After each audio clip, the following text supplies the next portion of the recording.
pages and tabs in it. And that's your personal responsibility to maintain that. Right. Okay? And you would have a class that you would go through all of the thing originally. That's your orientation. Mm-hmm. Well, if there was to have any updates,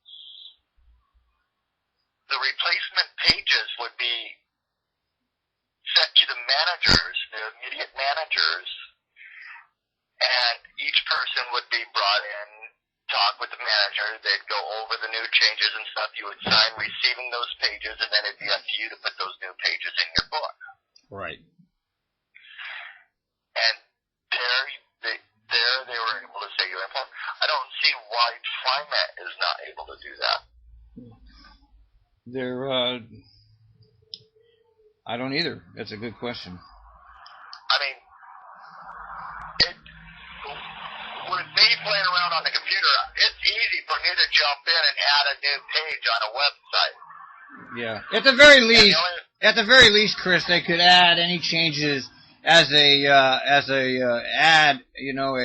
extra piece of paper in the paychecks, for example. By the way, this policy changed or that policy changed, and here it is in your envelope of your paycheck.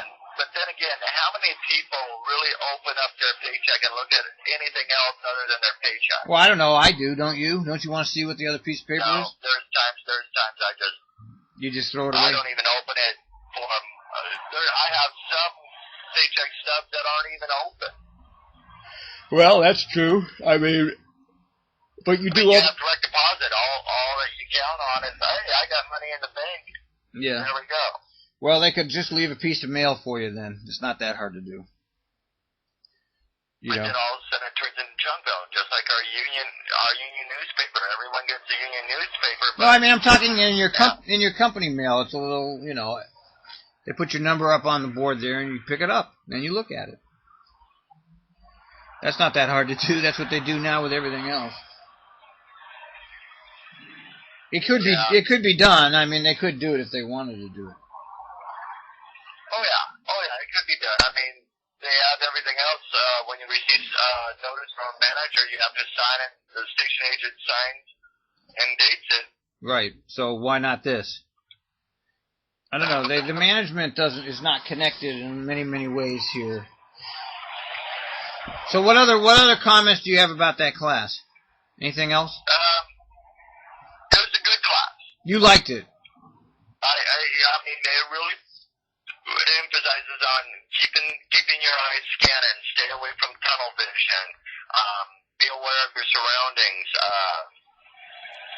watch your service door when you open and close it, keep your hand on that handle until it's completely open, completely closed. Yeah, but did you know that or not? Did you know any of this? Did you not know this already? I knew it, but the one area that I was weak on is me paying attention to the surrounding of my bus. One time when my door was closing, I looked to the left to check the side of my bus while the door was still closing. They said, don't do that. And you need to watch the door close rather than start worrying about around your bus. You got to worry around your bus after the door closes. Yeah, I don't know, Yeah, they gave me that one too when I check rided, and I just. Did you pick up passengers during this training class? No. Okay, well the training class, my comment to that is irrelevant because you're not actually doing what a bus driver does.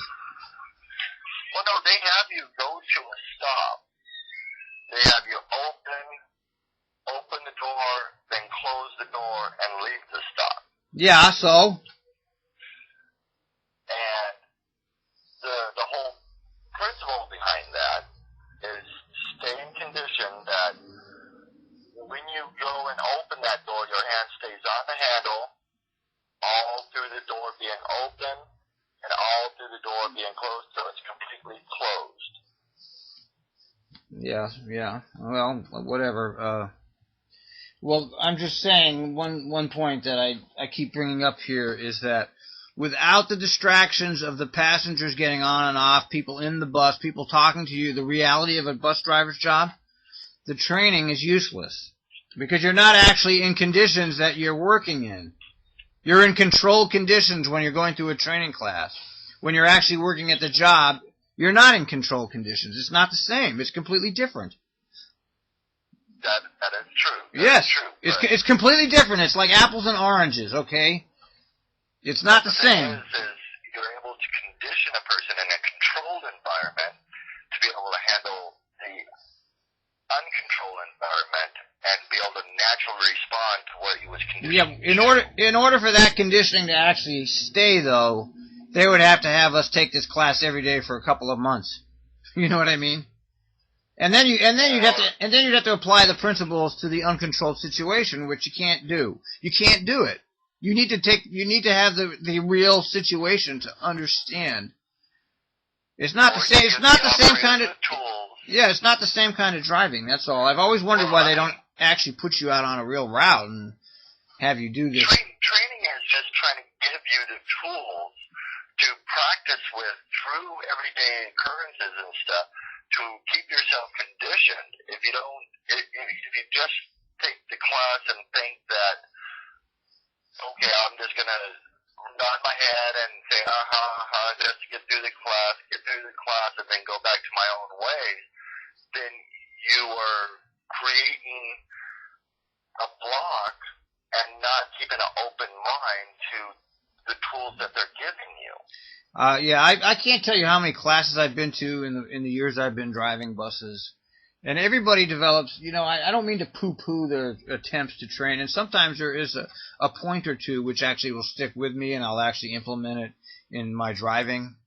But everybody develops their own technique more or less, and the idea of trying to create a template for every particular driver should follow this template is absurd. And I understand the need to update information, the yearly. Remember, we used to go to a yearly class anyway. We always had a yearly defensive driving class or something, whatever. They just changed the name to safety.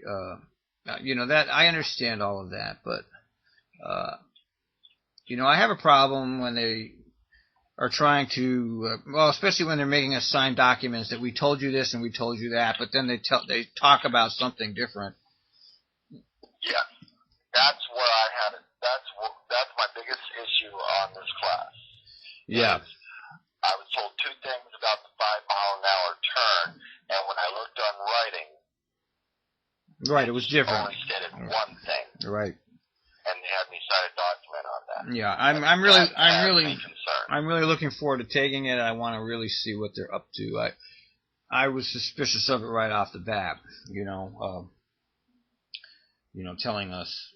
I hear that they're having you. Documentation trail for the company. They're having you you're moving your neck in all kinds of inappropriate places, is what I've been hearing. They're also they're rather than like when you're going out to the left. Mm-hmm. After servicing a stop, it's not just a mirror check. They want you to look back over your shoulder. Yeah, and that's really crazy. Who came up with that one?